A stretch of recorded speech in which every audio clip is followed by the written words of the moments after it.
Damian Lillard today was just diagnosed with a torn left Achilles tendon after last night's game. I'm sure most of you, or a majority of you, probably were watching that game or saw the highlight of the video and how his Achilles tendon kind of snapped, like similar to KD's a few years ago. And he will be out the rest of the postseason, which probably is going to be right now looking like just one game, and it's going to be over for them.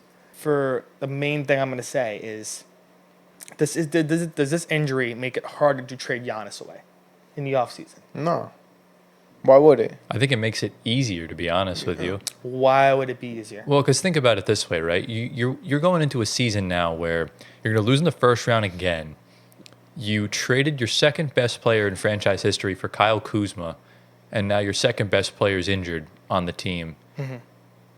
Like, what do you do if you're Giannis? I just really don't see a reason for him to stay. The follow-up question to this is, presumably the Bucks will lose Game 5 tomorrow or Wednesday.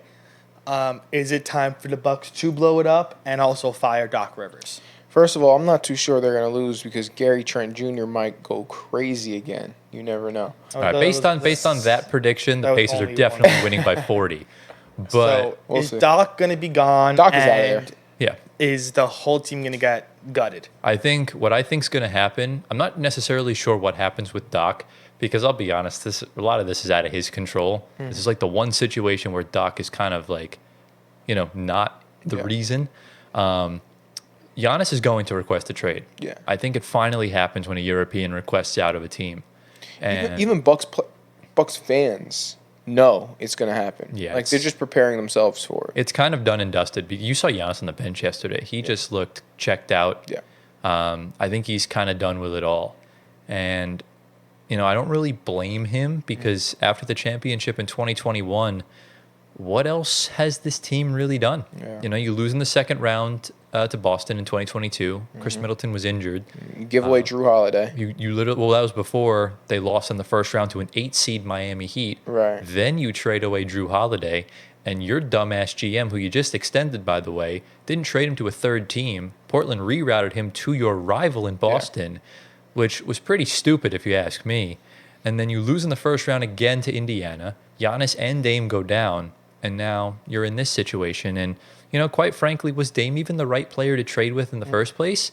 Because his last year in Portland and even multiple years in Portland, he's had lower leg problems, that calf, shin area.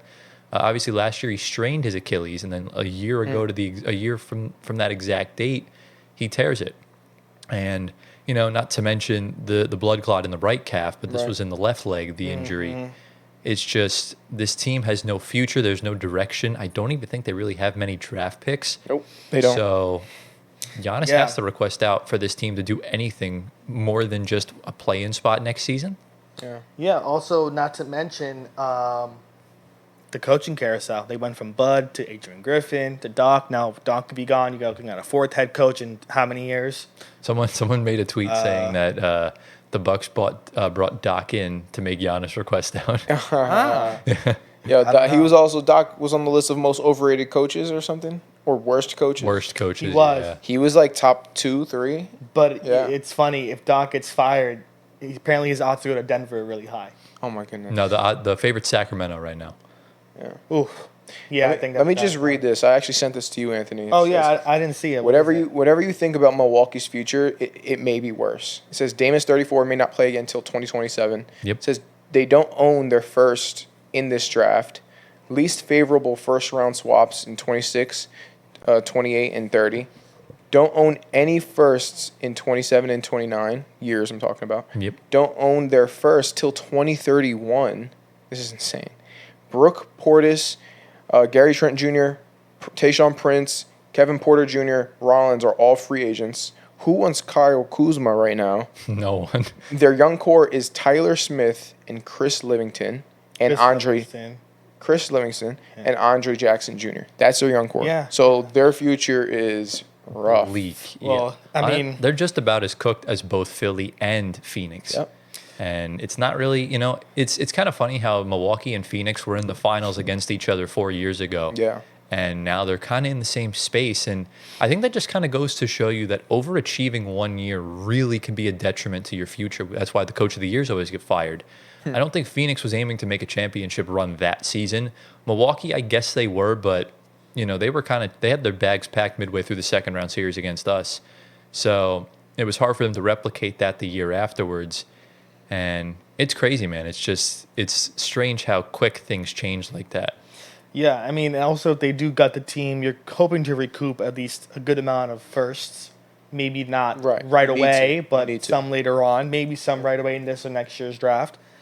And you just start from scratch. Bring in a young head coach. That's kind of what it comes down to. Phoenix will probably doing the same thing.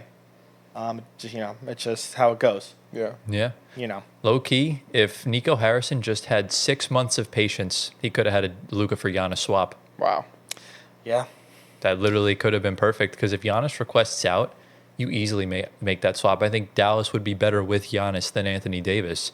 But now it's looking like I know the Nets are a favorite to land Giannis. Obviously, other teams with more draft capital and more promising futures right now as far as, championship contenders like OKC, San Antonio, Golden State even, they have probably more enticing packages for Milwaukee. Yeah. But it really just depends on where the Nets pick lands in 2 weeks. Exactly. Because if we fall to 8, then I'm pretty sure we're probably going to trade for him. But if we win the lottery, we're obviously No, you not wouldn't going move anywhere. that pick. No, not a chance. I'm not. If the Nets trade a top 3 pick for Giannis, I may have to disassociate myself because that's just stupid. Yeah. Like, why would you do that? It's not going to happen. Don't worry. But Do you want to get into the series now? Let's go. yeah, we'll quickly touch on the series. Yeah. Just what have your overall thoughts been on Indiana? Because you, Gio, have given me the most pushback on the Pacers and the way they operate on both ends of the floor. Have I? This season? Yeah, I keep telling you they're championship contenders, and you're telling me not so fast. Now, obviously, the only reason you picked them to go to the conference finals is because they're playing Cleveland in the second round. But what have been your thoughts just overall on Indiana's play? I mean, they're playing a team that's, not fully themselves. So I'm not going to give them too much credit. You know what I mean? Let's slow down. But at the same time, they are beating this team by like 20 points every game. They win. So they're doing it. Other than the fact that Gary Trent Jr. popped off. In the only one they had. Right. Yeah. So other than that, I mean, they're handling business.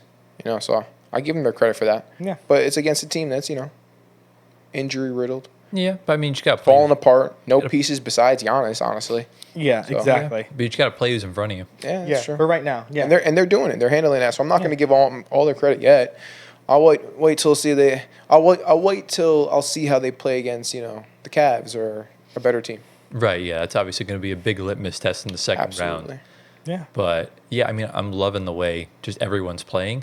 I think the most underrated part of this series has been the leap of Aaron Nesmith.